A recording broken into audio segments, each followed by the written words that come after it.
What if I told you there was a story so scary in America they shat on it to make it not scary? What if I told you there was a story filled with so many spooks and thrills no one gave a shit about it? What if I told you it was an anime called Ghost Stories? MERICA. Yeah, okay. I'm Annie.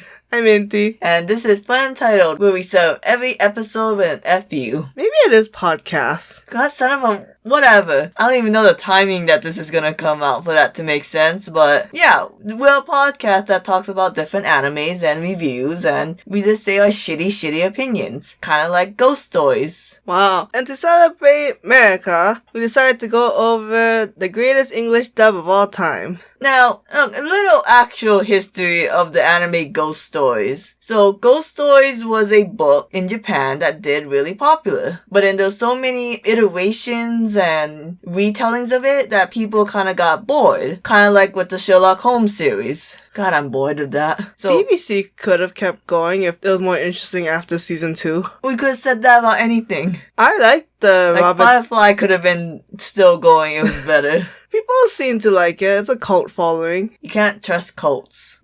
Put that on a t-shirt. Can't trust cults. Christianity started as a cult. You don't know that. Jesus died for that sin. Wow. I know we're doing ghost stories, but that doesn't mean you have to go unhinged. So, they made the anime Ghost Stories, and it's really sad because you can tell the animation team tried really hard, but it kind of flopped in Japan. So they were like, hey, America, MERICA. you can have this anime, but it didn't do well, like, at all. So you can do whatever you want to it, just make sure it sells. And oh boy, did they make sure it sold. What they basically did is that they got all the actors, I believe they made them watch the episode once to know how the plot progresses throughout it, and then they made them record the lines, but they allowed them to ad-lib all of it as long as it moved the plot. And it's very simple plots, because they ripped off the ring 7 times. So they just put a lot of, like, racist jokes, a lot of, Yeah, disclaimer. As a politically correct anime, it is not that at all.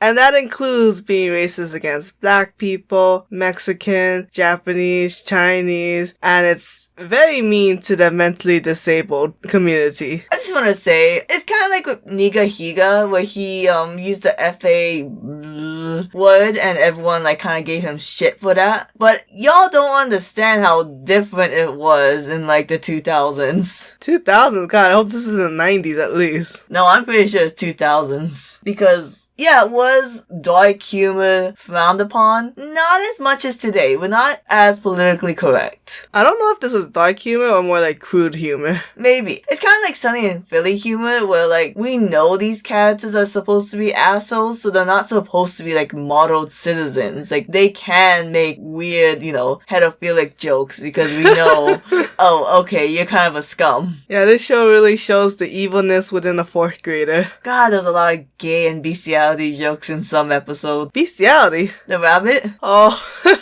Ushitage!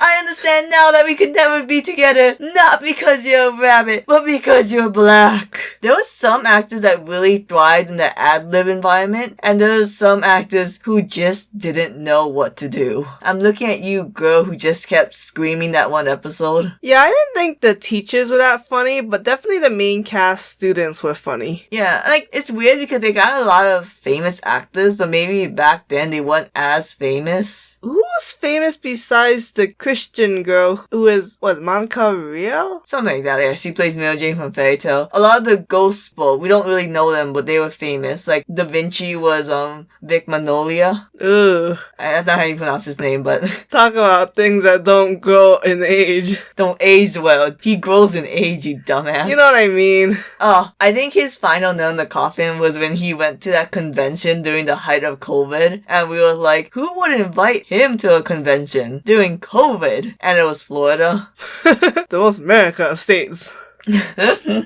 That's right, y'all. You ever come to America? Come to Florida. That's where we have Disney World. Okay, Florida only seems effed up because they have, I believe it's called the Golden Sunshine Law or something, where put into the news every dumb story. Oh. So if every state had that, what would happen? I don't know. I'm pretty sure they're the first state who said that you don't have to wear a mask during the height of COVID. I thought that was Texas.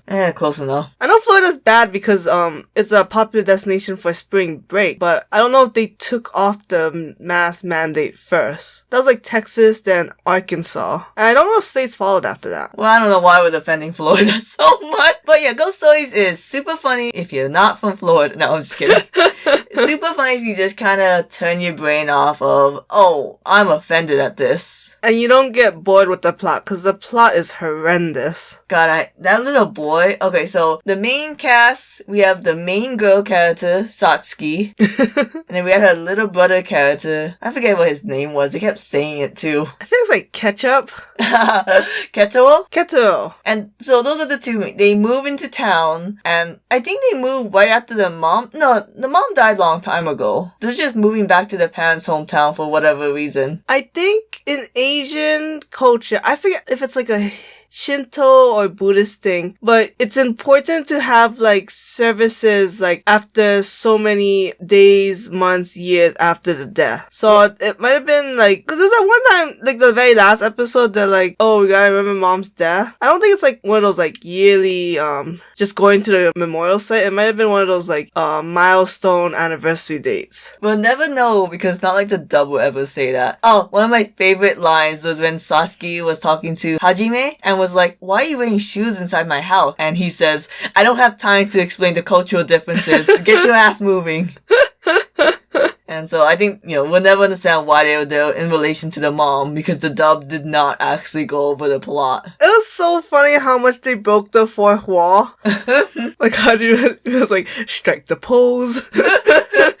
Do the anime, hand behind the head. Why is that a popular pose? You know how uncomfortable that is? You don't have to draw the hands. Oh, okay.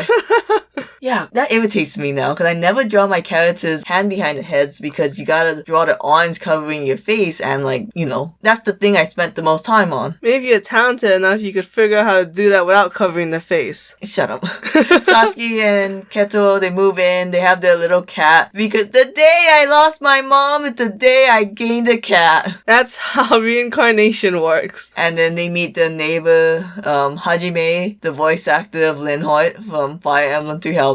Oh, really? Yeah, that's how I remember him. Wow. And then he's kind of a pervert, but you're supposed to ship him with Satsuki. Why do animes have little children showing their panties so often? Especially in the 90s. Back then, pedophilia was cool. It was.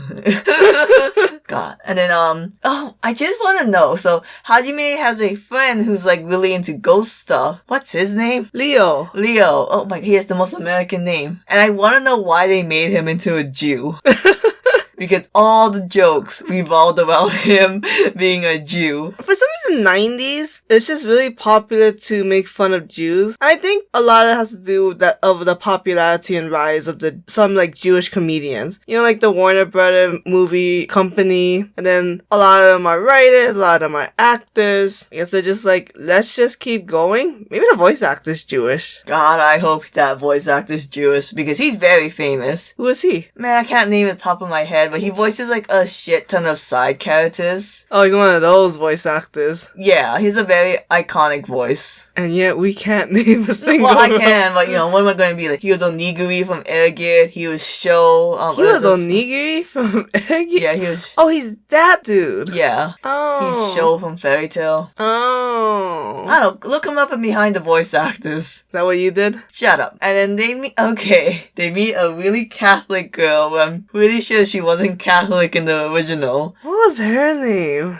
I don't know. Momoko? Yeah, it's something really easy, but Japanesey. And every episode kind of a slice of life, them dealing with a ghost of the week, and they look inside this book that they got from the mom. That's a funny running joke. It's like, why don't you check your book, Satsuki?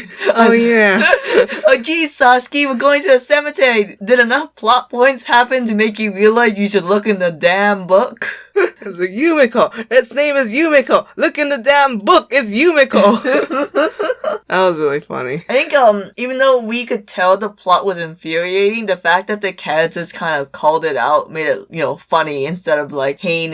Excruciatingly painful to watch it. That was the word I was looking for. I couldn't say it. Yeah, just a lot of episodes. It's hard to explain the plot of Ghost Stories. You just have to know all the funny jokes. So, Ghost Stories is basically based off, like, the school myths, right? Yeah, because if anyone knows animes, you know that famous staple, the 7 mysteries of the school. One, because I don't know any of the school mysteries, except the anatomy body running in the school, because that was in Case Closed. Yeah. How does this anime compare to, like, Hanako-kun, the toilet-bound spirit? Oh. Oh, yeah, they had Hanako-kun, just, like, really quick, right? Yeah, she just helped them out in one episode. Right. I think every school has their own unique 7 mysteries, because I can't imagine that the 7 mysteries of Hanako-kun, mind you, I only watched like the first 7 episodes because that's when COVID hit. They stopped the dub for a bit because the actors couldn't get to the studio. Do you think we'll get demonetized for all the times we're saying COVID? We're not saying anything newsworthy about COVID, and any news we said about COVID is like 6 months old. Anyways, we're dating ourselves.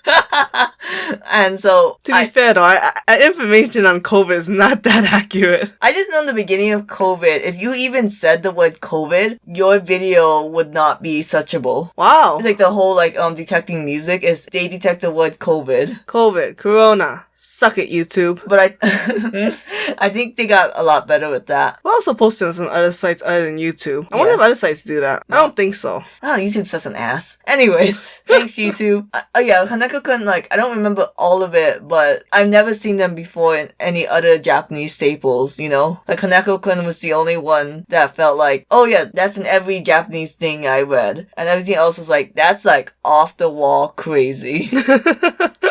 There was this one they completely stole from Studio Ghibli, the Spirited Away, where these little bunny things would just steal things from you. There's always something in cultures of little people stealing things. The little people, the bars. Arietti. What? That's Studio Ghibli Arietti with Justin Russo. Oh, right, yeah. Yeah. Me. You know that anime where the only thing I know about it was that Disney actor was in it? Oh, Justin Russo is from Was It a Wavy Place? Yeah. Ooh, interesting. He hasn't been doing anything. I hope he's just living his best life. I mean, what's Selena Gomez been doing? Real quick, do you want to watch the iCarly reboot? We'll talk about that later, but, I feel bad because we go off topic a lot, but that really was Ghost Stories because they kept talking about, the actors famous of the day. They just kept talking about the brands that they know. Yeah, I'm sure it'd be more funnier if you watched it when it came out because it was very pop culture, current events related. Yeah, and I think another thing about Ghost Stories, it was a rated R version of Bobo. Because Bobo, it was another series that came out, I think it came out around the same time of the dub, not the OG anime, where there was a lot of Japanese puns that wouldn't have been funny in Bobo if they translated it verbatim, so whenever it came to a Japanese pun, they told the actors, just ad-lib. Do you think when a Japanese company sells an anime to Funimation, they give them very specific rules on how to translate it? I'm not sure, but I know after One Piece, the 4Kids One Piece, Japanese studios are a lot more cautious who they give their animes to, translation-wise. How come? What did One Piece 4Kids do? Well, the heavy censorship. Oh, okay. So that just kind of left a sour note in anime production people. You know why? Because just finished High Rise Invaders on Netflix. Yeah. One of the worst animes I've ever seen. But 2, the dubbing is just so jank in a way where it's I think you could just say all these things better. I don't think the translation had to be so strict. I don't know why they can't ad-lib it like Skate to Infinity. Oh, Skate to Infinity is one of the best dubs. Yeah, so... Well, I wonder that's because, it's easier to translate slang than formalities. Well, that's gonna say, it's not like a strict, like, talking formal kind of show. I just feel like it was just so generic and so 90s feeling that I just didn't feel like this was a really current anime. Like, I just think if you have a shitty anime, then just ad-lib some parts to at least make it bearable to listen to. Yeah, I don't know. Because I saw a little behind the scenes of how they do My Hero Academia, and the voice actress for Momo, aka the voice actress of Fairytale Urza and Riza from FMA, she was kind of director, and it seems like she just had like a script where you had the Japanese like literal translation and then like a more easy to say translation on a table. So she would like direct the actors of what to say. Yeah, because definitely the My Hero Academia manga, I know. Yeah. They definitely, translated to be very current modern slang. Like Kirishima said weak sauce, and that is not what the Japanese people said, but it's funny. So I don't think the Japanese are that hands-on. I have to imagine if the Japanese was a little bit more hands-on, right? Then they would know a little bit more English. And every time I see a Japanese character speaking English really, really badly, I don't think they know English. Well, I believe in Japan, learning English is kind of a, like, prominent class in school. Like, I don't know if it's, like, super mandatory or if it's, like, goes all the way to high school. Yeah. But I know learning English is important in Japan. And I think you told me this a long time ago, so I don't know if this is true. But at least for Kanto, I believe for Pokemon, Japan had to approve of the English names. Oh. Do you not remember telling me this? No, I don't remember shit. Okay, this was a long time ago though, so I don't know if it's actually true. Yeah. But I thought that was a wild thing to hear, because it's like, how would they know English? Because a lot of Pokemon names are very like, some of them are like puns, or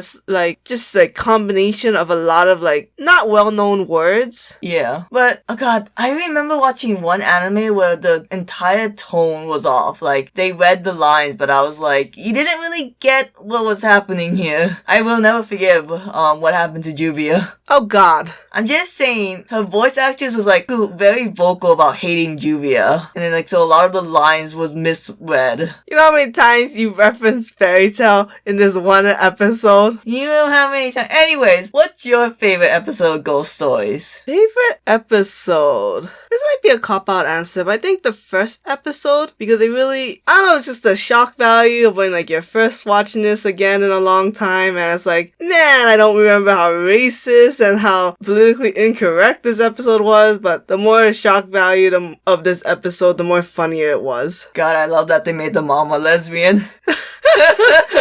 We went to conversion therapy. Also not cool thing, but you know. It'd be like that sometimes. Well, you know my favorite episode is the one with Shirotabe, the rabbit. Oh god. I just thought, I really liked the actor for the girl because she was so fucking funny. And I know, like, is it fair that I'm judging the episode how funny it is? Yeah, it's the dub. I'm not watching the sub. And it would have been interesting. We would have a much more interesting podcast episode if we watched at least one Japanese sub, but oh god, it's such a garbage anime if you ignore all the jokes. Yeah, I can't imagine the plot being that good. Like, our favorite character, we both agreed, is Hajime, the love interest, basically. But he hardly has, like, his own centric episode. Like, Leo had way more episodes and screen time than him. Yeah, which I'm like, Leo, what is your deal? You're not that important. I don't think, anyways. He has a hat. He was just like the plot device because he was really into the occult stuff, so you always had to go to him, and he always took initiative of, I'm gonna prove that there's, a secret black web. And then he had to scan all his porn. There was this weird episode where, like, Satsuki was, like, doing witch stuff with a bunch of other elementary school girls, and then she didn't, like, really believe it, and I'm like, but you hunt down ghosts every week, and you don't believe in witch occult stuff? Yeah, I don't really get that at all. Like, hey, Satsuki, if a girl named Shinobu is like, yeah, it'd be fun, you'll get a wish granted, and you hunt ghosts every single week? Come on, why are we even taking a chance? I do like the scene where she draws like red lines on the mirror. Yeah. And then when the monster comes after, she opens the door and the reflection of the monster is trapped in those red lines, and that makes the monster trapped too. Yeah, that's pretty cool. I like how even in the dub, when they butchered all the lines, you could see that the cat was getting warmed up. The cat possessed by the demon anyways. To the dumb kid. I wonder if the if that spirit that possessed the cat is a famous spirit. A Montogaku. Was that racist? That wasn't his name. Something with an A, I swear to goodness. Asshole? Was it not a G? Oh. God, there were some really garbage ones, like the headless rider chasing them, and like, if you don't wear a scarf, he's gonna decapitate you. I couldn't stand the internet one. Oh, the internet was shit. Complete garbage. Yeah, and that was a really strong Leo-centric one too. Oh, you know why I probably like ghost stories? Giant abridged feels. Oh yeah, absolutely. This is like the most official abridged ever. By the way, y'all, just a quick summary because only we know what a bridge is. A bridge series was a very popular like YouTube series people did on YouTube. Like I would say the 2010s. Well, they get an anime, like the most famous one was Yu-Gi-Oh! And Dragon Ball Z, and then you condense the episode to be like 10 minutes, and it's just filled with a lot of jokes in between. Why was that so popular? There was also a Naruto bridge. There was a Bleacher bridge, but the Bleacher bridge was more like one-offs. Yeah, so... And the free one's was pretty popular. Oh yeah, 50% off. Like, it's so hard to explain a bridge, because if I told you there's someone out there who made free into shorter bite-sized episodes, but they completely butcher some of the characters, like making Nagisa into a black dog. I say black, but he just sounds black. He tried to be. Yeah, and then they really emphasized Makoto's gayness. You wouldn't believe me. You wouldn't even understand what I was saying. But that's what Ghost Stories did. It stereotyped the character and honed it down to like something funny, and then we watched them do their magic. Yeah, and I think the best thing about a bridge is basically pointing out plot points, but not being like super obvious, just making it like, oh, the characters are saying it as if the writers knew it was bad. Oh yeah. See, you know that rule of just because you point it out doesn't mean you saved it? Alright. Because like a character's like, that doesn't make sense. Why is she doing this? And like, yeah, it doesn't make sense. Just because you acknowledge it doesn't mean that I still have to watch her do this for the next 20 minutes. But Ghost Stories, it kind of changed the plot in some areas, but not too much, so we knew what was still happening. But you know, like, I'm pretty sure Momoko might have been a psychic, not a really devoted Christian haunted by a lesbian. She could be. Christianity's always about having Jesus with you. God, I still love that joke of, yeah, I'm sorry your mom was a lesbian, but she must have been at least bisexual because she had sex twice with your dad. Oh, I just watch Ghost Stories, y'all, and, you know, don't mind the jokes. Yeah, we have the DVD, but I don't know if there's any platform streaming it. What about a DVD? It's like 30 episodes. God, do you kids know what DVDs are? They're not that old. We'll make a new video. What a DVD is, what a VHS is. What a CD is. Yeah, you know what? We gotta end this episode now. We have plans. Ghost Stories Part 2. We explain to you how to put the Ghost Story DVD into the computer. Save it on a floppy disk. Oh god, most modern computers don't even have CD drives. Really? Yeah. Nah. No, I shit you not. Actually, most cars don't have a CD player anymore. Oh gosh. I guess, can we tell people with good conscience to buy a DVD player? I feel like if you still have DVDs and Blu-rays, why wouldn't you have CDs? Okay, we're getting off track.